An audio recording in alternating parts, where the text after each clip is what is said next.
பொரிச்சு புரோட்டா செய்கிறதுக்கு 1/2 கிலோ மைதா மாவு, தேவையான அளவு உப்பு, 400 ml தண்ணி ஊற்றி நல்லா சாஃப்டாக பிணைஞ்சிக்கோங்க. இந்த மாதிரி நல்லா சாஃப்டாக அழுத்தி உருட்டி பிணையணும். பிணைஞ்சிட்டு நமக்கு எந்த அளவு உருண்டை தேவையோ அந்தளவு சைஸில் உருண்டையை போட்டு எடுத்து வச்சுக்கோங்க. இப்போ இந்த உருண்டையில் நல்லா நிறைய எண்ணெயை ஊற்றி நல்லா ஒன்றுவோல பிரட்டி 1 மணி நேரத்துலேருந்து 2 மணி நேரம் வரைக்கும் நல்லா ஊற வச்சுக்கோங்க. ஊறின உருண்டையை நல்லா எண்ணெயோடு எடுத்து நல்லா எந்தளவு விரிக்க முடியுமோ அந்தளவுக்கு விரித்து நல்லா நைஸாக தேய்ச்சி இந்த மாதிரி ரோல் பண்ணி வச்சுக்கோங்க.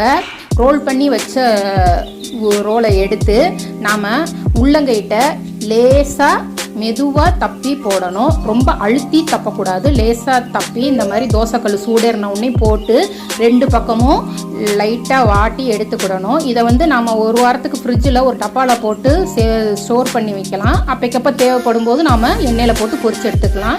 இதை நல்லா சூடேறின எண்ணெயில் சூடேறின உடனே தீயை குறைச்சி வச்சுட்டு பொரிச்சு எடுக்கணும்.